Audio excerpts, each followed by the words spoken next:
Yes. Thank you ma'am. Good afternoon. Good good afternoon. Afternoon, बैठिए please. Thank you sir. Second time mock दे रहे हैं राजेश जी, जी ma'am. है ना? खोरठा में परिचय एक बार फिर से बनता है आपका। जी बिल्कुल। मेरा नाम राजेश कुमार है। सॉरी, हमारा नाम फ्लो राजेश देखना कुमार। था इसीलिए मैंने परिचय पूछा था। जी मैम। फ्लो चेक करना है कितना आया है। हमारा नाम राजेश कुमार लगे। हमार जन्म बोकारो जिला के गोमिया गांव में भेल है। हमार स्नातक बीसीए में भेल है, जे रांची यूनिवर्सिटी से कर ली। हमार सबसे उच्च शिक्षा एमबीए है, ये हम गीतम यूनिवर्सिटी से कर ली है।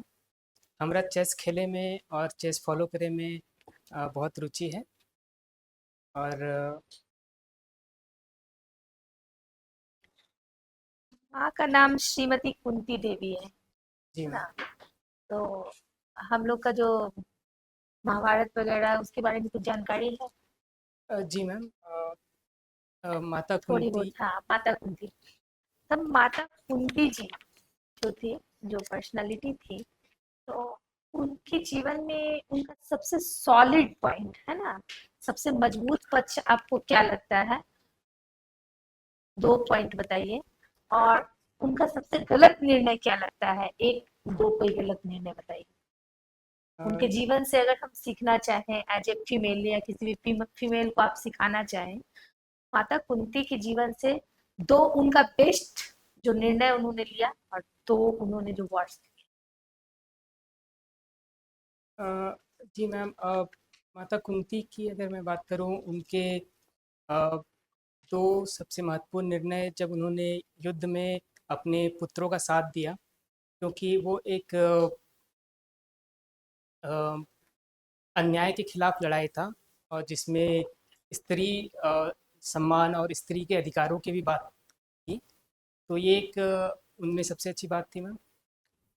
मैम दूसरी दूसरी बात मैं सोच नहीं पा रहा। और अगर मैं किसी ऐसे बिंदु पे बात करूं जो शायद एक डिबेटेबल पॉइंट होगा, तो वो उनका अपने पुत्र कर्ण का के जन्म के बाद उनको नहीं स्वीकारना कहा जा सकता है, क्योंकि वो भी एक स्त्री का ही अधिकार था, और शायद उनको अपने लिए स्टैंड रखना चाहिए था, और उनका पालन पोषण उन्हें खुद ही करना चाहिए था। तो ये एक बिंदु मैं सोच पा रहा हूँ। दूसरा बिंदु नहीं सोच पा जी नहीं मैम, अभी मैं दूसरा बिंदु नहीं सोच पा रहे? ओके, एक क्वेश्चन, बस लास्ट क्वेश्चन यहाँ से है। प्राचीन समय में, है ना, लोक लाज के भय से, जैसा कि हम लोग देख रहे हैं, माता पिता एग्जाम्पल दिया गया है, हमारे जो धर्म ग्रंथ है, उन्होंने अपने पुत्र को त्याग दिया, है ना? और अभी पढ़ी लिखी महिलाएं, है ना, अपने पुत्र को या जो भी बच्चे होते हैं तो उनको लोक लाज के भय से त्याग देती हैं, जिन्हें उन्होंने 9 महीने गर्भ में रखा है। तो क्या नहीं आपको लगता है कि अभी इसमें कुछ चेंजेज होने चाहिए? क्या चेंजेज होने चाहिए, उस पर आपकी क्या राय है? जी क्योंकि जो बिल्कुल। बच्चा आ रहा है उसकी तो कोई गलती नहीं। जी बिल्कुल मैम, आपने सही कहा कि इसमें चेंजेस होना चाहिए, और बल्कि मेरा ये मानना है कि इसमें चेंजेस हो भी रहे हैं। धीरे धीरे हमारा समाज प्रगति कर रहा है, और ये जो अवधारणाएं होती थी कि अगर एक स्त्री अगर वो अविवाहित हो, तो वो एक मेजर कारण होता है कि वो अपने पुत्र को नहीं अपनाती है, या फिर उसे छोड़ देती हैं। तो इस सोच में बदलाव आ रहा है, जहाँ पे जैसे हम लिव इन रिलेशनशिप्स में भी देख रहे हैं, उसमें भी काफ़ी सपोर्ट मिलता है। हाँ, अभी वो पूरी तरह विकसित नहीं हुआ है, लेकिन मेरा मानना है कि आने वाले समय में वो भी विकसित होगा, और लोगों की सोच और विकसित होगी, जिससे वो इन सब अवधारणाओं से ऊपर जाकर स्त्री के मातृत्व का के अधिकार का ख्याल रखेंगे, और उस एंगल से भी सोचेंगे कि उनके लिए उस बच्चे का जीवन बहुत ज़रूरी है, क्योंकि अगर वो पृथ्वी में आया है तो उसे जीने का हक है। ये हमें कॉन्स्टिट्यूशन भी एक हक प्रदान करता है जीने का, तो इसलिए ये बहुत ज़रूरी है कि उन्हें जीने दिया जाए। और जैसा कि कहा मैंने मैम, समाज प्रगति कर रहा है, और इसके लिए हम सारे नागरिकों को एक साथ काम करना होगा। सरकार अपनी तरफ से प्रयास करती है, और हमें लगता है कि एक साथ जुट के अगर हम काम करें तो हम ये अवधारणा पूरी तरह समाप्त कर सकते ओके। या तो किसी ने अपने बच्चे को जन्म दिया है या गोद लिया है, किसी एक फेमस पर्सनालिटी का नाम बताइए जो सिंगल मदर है और अपने बच्चों की परवरिश काफी अच्छे से कर रही है। कहीं से भी आप बता सकते हैं, किसी भी क्षेत्र की। मैम। एक फिल्म पर्सनालिटी है, मैं उनका नाम पूरी तरह याद नहीं कर पा रहा हूँ। उनका रिलेशन वेस्ट इंडियन क्रिकेटर के साथ था और उनको एक पुत्री भी हुई थी जो भी अच्छा अपने क्षेत्र में कर रही है। क्षमा चाहता हूँ मैम, मैं उनका नाम याद नहीं कर पा रहा हूँ। वो एक काफ़ी लेजेंडरी एक्ट्रेस रही हैं इंडियन सिनेमा के लिए। Okay Rajesh ji, sir please. नाम है मिसेस नीना गुप्ता। जी सर, थैंक यू सर। और बस। एडॉप्ट सुष्मिता सेन ने भी तो एडॉप्ट करके हाँ। सिंगल बट मदर है, हाँ, उन्होंने शादी नहीं की है और बच्चों की परवरिश कर रहे हैं। ओके, थैंक मैं यू। बस एक ही क्वेश्चन पूछूंगा। आपके एरिया ऑफ इंटरेस्ट है social development, economic development and political development. तीनों टर्म को बता दीजिए और तीनों में क्या डिफरेंस है ये बताइए। जी सर, सोशल डेवलपमेंट की जब हम बात करते हैं तो इसका अर्थ है कि जितने लोग सोसाइटी में रहते हैं उनके बीच में इनकम डिफरेंस कम हो, उनको समान अधिकार मिले, उनमें कास्ट के बेसिस पे डिस्क्रिमिनेशन ना हो। अगर हम पॉलिटिकल डेवलपमेंट की बात करें तो हम ये देखना चाहेंगे कि सबको एक नेतृत्व मिले पॉलिटिकली, या फिर वो पॉलिटिकली अगर वो एंगेज होना चाहें कंट्री के डेमोक्रेसी में तो वो फ्रीली कर पाएँ वो। अगर इस तरह के डेवलपमेंट हो रहे हैं तो उन्हें हम पॉलिटिकल डेवलपमेंट कह सकते हैं। और सर इकोनॉमिक डेवलपमेंट जब हम अपने समाज में फैमिली वाइज भी अगर हम पर कैपिटा इनकम में इम्प्रूवमेंट देखते हैं, अपने जीडीपी में इम्प्रूवमेंट देखते हैं तो हम उसको इकोनॉमिक डेवलपमेंट टर्म कर सकते हैं। और सर तीनों ज़रूरी है एक समाज एक देश के बढ़ने के लिए। और जहाँ तक अंतर की बात कहें सर तो शायद हम उन्हीं पॉइंट्स पे डिफरेंशिएट कर सकते हैं कि एक हमारे समाज के विकास की बात करता है, दूसरे हमारे ओवरऑल देश के विकास की बात करता है अगर हम इकोनॉमिक डेवलपमेंट से देखें। और political development more from the representation side से हम देख सकते हैं सर।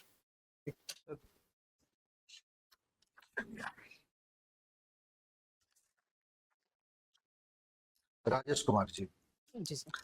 आपका लैंग्वेज पेपर खोरठा है। जी सर। ये बतलाइए, खोरठा भाषा साहित्य क्या है?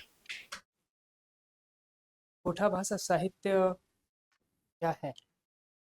जी सर, खोटा भाषा साहित्य जैसे हर एक भाषा का एक साहित्य होता है जिसमें हम शिष्ट साहित्य देख सकते हैं, उसमें लोक साहित्य होता है। और फिर उस शिष्ट साहित्य में पद्य और गद्य होते हैं सर। उसी तरह से हम खोटा को भी देखते हैं जिसमें ये सारे कैरेक्टरिस्टिक्स मिलते हैं। और जी सर, ऐसे ही मैं खोटा साहित्य समझता हूँ। खोरठा भाषा का प्रादुर्भाव कब से माना जाता है? सॉरी सर, मेरी मीडियम इंग्लिश है, मैं इस प्रादुर्भाव को नहीं समझ पाया। उसका इमरजेंस। मतलब, हाँ, उसका उदय या फिर जी उसका सर। प्रारंभ कब माना जाता है? सर इसका प्रारंभ आदिकाल से माना जाता है। जैसे पुराने काल में, आदिकाल में हम देखते हैं तो राजा दलील सिंह जो थे रामगढ़ के, और उनके राज दरबारी पद्मदास और उनके पुत्र रूप सिंह भी, उन्होंने भी खोटा के विकास में काफ़ी योगदान दिया था। और उसके बाद से सर जैसे जैसे हम आगे बढ़ते हैं, भुवनेश्वर दत्त व्याकुल जी आए, फिर श्रीनिवास पानुरी जी आए। उन्होंने अगर हम देखेंगे तो अ, खोटा के मध्यकाल को विकसित किया, और फिर पानुरी जी और डॉक्टर ए के झा जी जैसे व्यक्तित्व मिलकर उनको आधुनिक युग की तरफ लाएं। और अभी हम देखते हैं तो सर ये अपने विकास काल में खोरठा भाषा के प्रथम ज्ञात कवि किन्हें माना जाता है? सर मुझे, मैं श्योर नहीं हूँ सर, क्या मैं गेस ले सकता हूँ? हाँ, कीजिए। सर मुझे लगता है राजा दलील सिंह ही, क्योंकि पहले जब आदिकाल में भी कोठा का विकास हुआ तो वो पद्य साहित्य में ज़्यादा हुआ, तो मुझे ये लगता है सर। अच्छा। खोटा भाषा के प्रथम उपन्यास का क्या नाम है? जिग्निक डो। कौन लिखे हैं? चित्रंजन मातो चित्रा जी। खोटा भाषा के अंतर्गत जो साहित्यिक विधा है उसमें कौन सी विधा आपको बहुत पसंद आती है? अ, सर मुझे इनका श्रेष्ठ साहित्य पसंद है और उतना ही लोक साहित्य भी काफ़ी पसंद है, काफ़ी रोचक है। श्रेष्ठ साहित्य में क्या पसंद है? सर खासकर श्रीनिवास पानरुई जी की जो नाटक हैं जैसे चाबी काठी वगैरह, जो उस समय के प्रॉब्लम्स को दर्शाता है और हमें उससे अवगत कराता है कि हमने क्या क्या प्रॉब्लम्स फेस किए और इसके लिए क्या क्या कदम बढ़ाए। अच्छा ये बताइए, आप का हॉबी हम देख रहे हैं चेस है, ठीक है ना? तो इस बार अभी एकदम latest turn around of the year किस चेस खिलाड़ी को दिया गया है, मतलब माना जा रहा है? सर डोमराजू गुकेश हैं भारत से। क्या बोले? डोमराजू गुकेश। डुकेश? गुकेश। मुकेश अच्छा। मुकेश सर माफ़ी चाहता हूँ मैं, अगर आप रैंकिंग के पर्सपेक्टिव से पूछ रहे हैं तो मैग्नस कार्लसन आएंगे जो नॉर्वे से हैं, जो अच्छा। हाईएस्ट रेटेड हैं एवर इन अच्छा। चेस।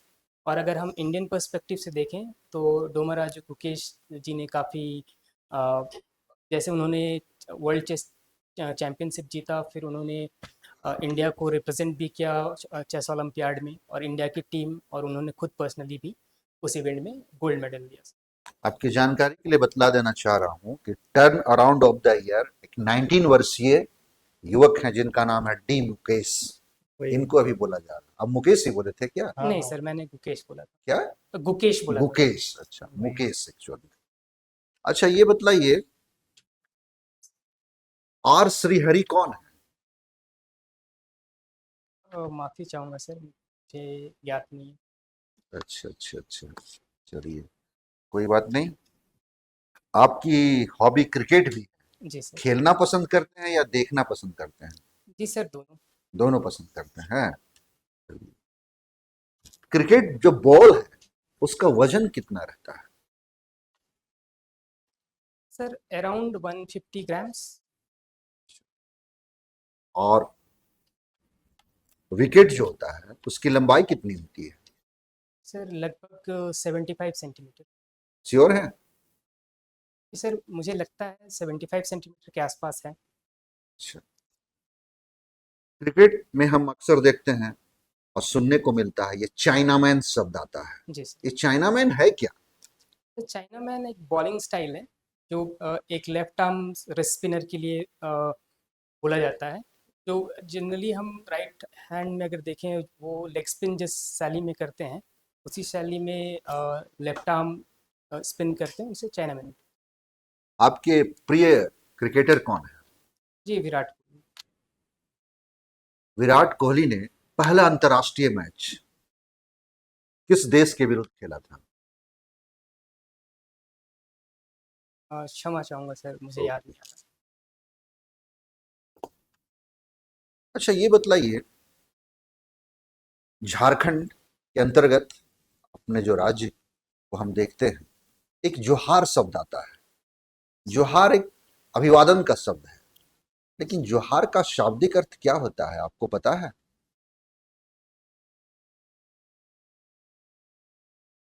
क्षमा चाहूँगा सर, मुझे इसका थैंक यू। समझ। सर,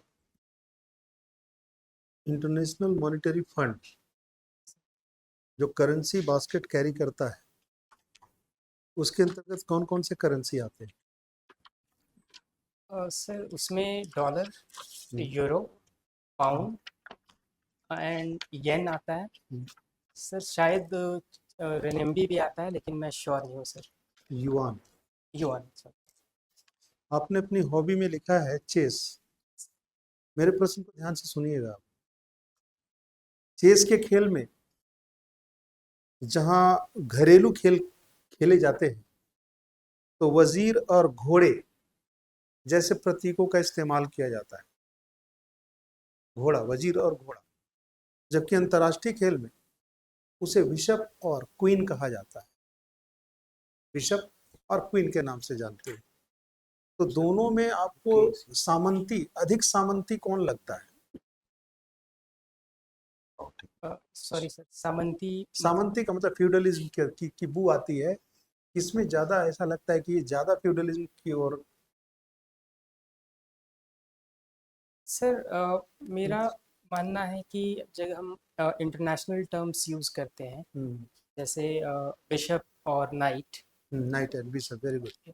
तो सर वो फ्यूडलिज्म की तरफ ज़्यादा दर्शाता है, क्योंकि अगर हम युद्ध के युद्ध के बारे में सोचते हैं तो सर ये सब पोस्ट होते थे या फिर ये सब राज दरबारियों के पोस्ट होते थे, और जो युद्ध करने जाते थे उनमें मेजर टाइटल जैसे नाइट भी होता था। तो मुझे ऐसा लगता है सर। मतलब जो पाश्चात्य शैली है वो ज्यादा फ्यूडलिज्म की ओर, वो फ्यूडलिज्म की बू आती है उसमें, यही है ना आपका कहना? जी सर। आप सुडोको का भी जिक्र किया आपने। जी सर। सबसे पहला सुडोको कब खेला गया था या किसने इसको आविष्कृत किया था? सर मैंने इसके बारे में जितना पढ़ा उसमें ये 1970s में यूएस में डेवलप हुआ था। हालांकि 1980s में जापानीज न्यूज़पेपर ने इसको काफ़ी पॉपुलराइज कर दिया, और एग्जैक्ट डेट सर ये पहले कब खेला गया था ये मुझे नहीं पता है सर। इसका ये जापानीज वर्ड है, इसका मीनिंग क्या होता है सुडोको का? सर सुडोको का मतलब होता है सिंगल नंबर। ये 9 अंकों का जो एल्गोरिदम है इसके बारे में कुछ बताइए। सर सुडोको में 9x9 का ग्रिड होता है, जिसमें हमें 1 से 9 तक के नंबर को दर्शाना होता है, और इसके कुछ रूल्स होते हैं। इन 9x9 में बेसिकली 9 स्क्वायर्स बनते हैं, और हर एक स्क्वायर में 9 स्लॉट्स होते हैं। तो रूल नंबर 1 ये है कि ये जो भी इंडिविजुअल स्क्वायर स्लॉट्स हैं उसमें 1 to 9 आना चाहिए, उसमें रिपीटेशंस नहीं होनी चाहिए। सिमिलरली सर अगर हम रोज और कॉलम्स को देखें तो उसमें भी सेम रूल अप्लाई होता है, और इन सब रूल को फॉलो करते हुए हमें उस ग्रिड को फिल करना होता है। अच्छा, पिछले 10 दिन पहले एक पुस्तक चर्चा में आई है, हार्ट लैम्प। यस। तो इनकी रचयिता के बारे में बताइए, और इनको कौन सा अवार्ड मिला है, ये तो किस भाषा में लिखी गई है ये अगर बता पाएं, या वो लेखिका या लेखक जो भी हो कहाँ से संबंधित है, बताइए थोड़ा। जी सर, ये कन्नड़ में लिखा गया है। ये कर्नाटका की राइटर हैं। सॉरी सर, मैं उनका प्रथम नाम याद नहीं कर पा रहा हूँ।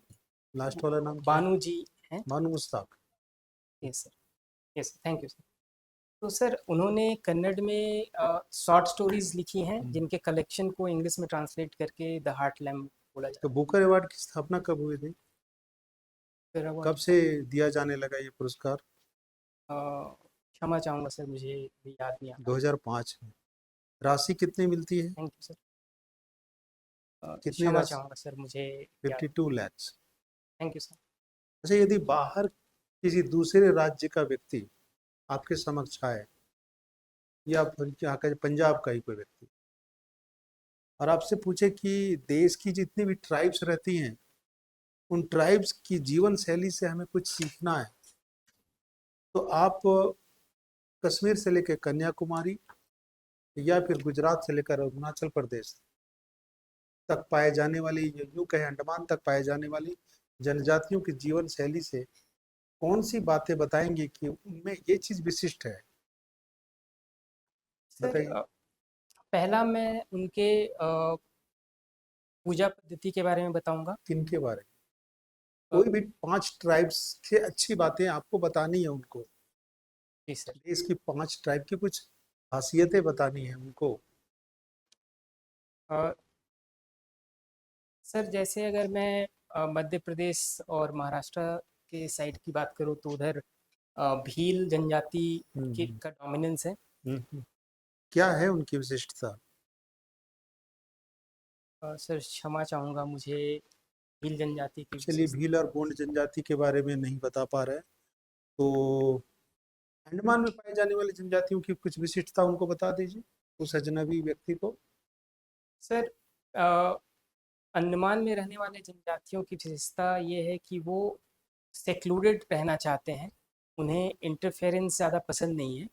इसीलिए भारतीय सरकार ने भी उसमें रिस्ट्रिक्शंस और प्रोहिबिशंस डाले हैं ताकि वो लोग उनके क्षेत्र में नहीं, ना वो जाए। उनकी विशिष्टता नहीं हुई, वो तो उनका आइसोलेशन ट्रैक है।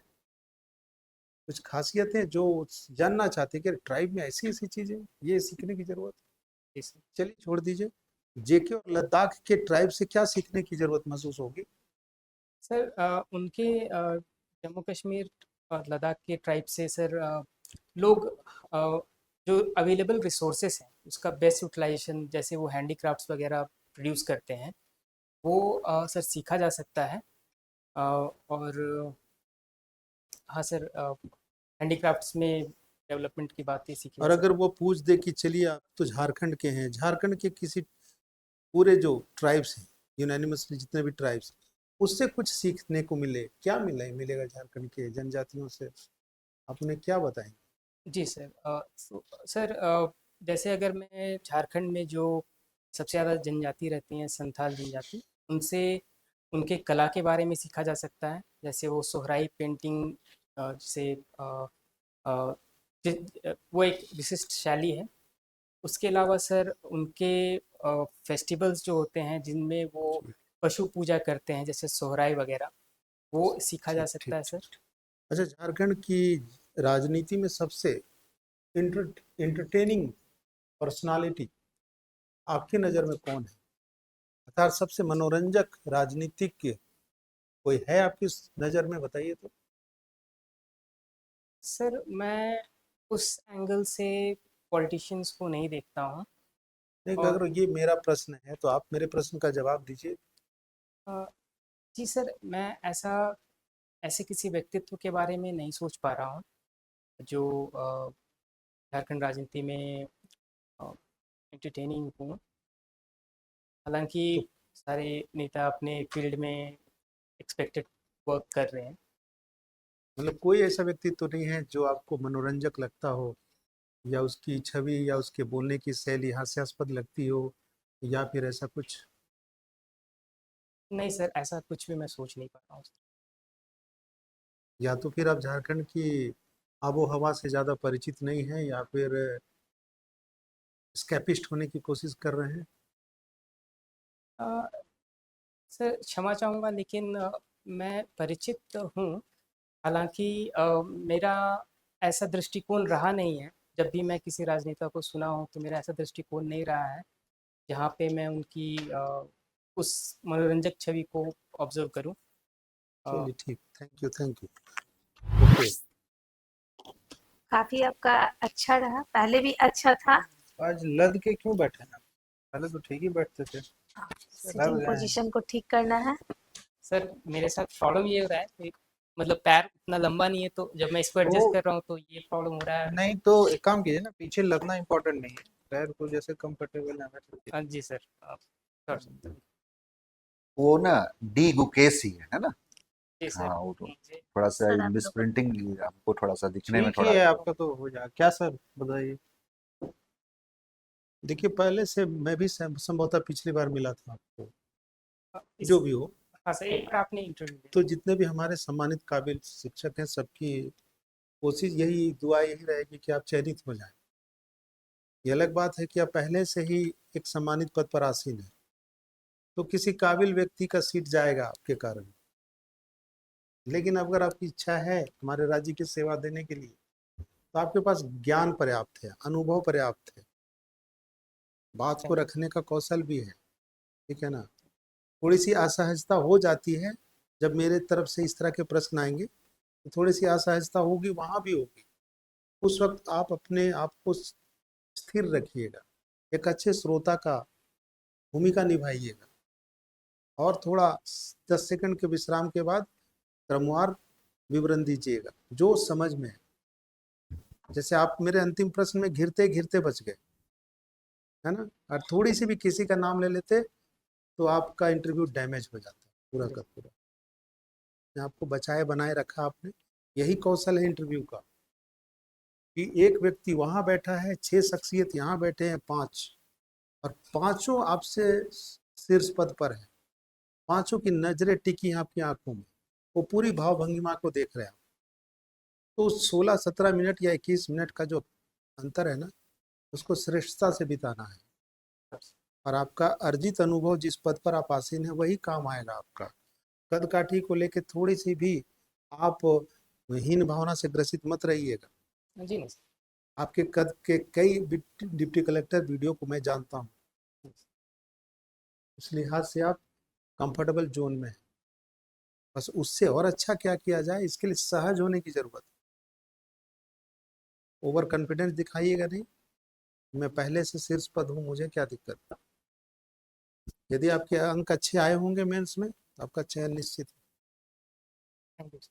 ठीक है, good Vishesh. Best of luck. ठीक, thank you. Thank you sir. Interview Okay. दे के फिर बताइएगा।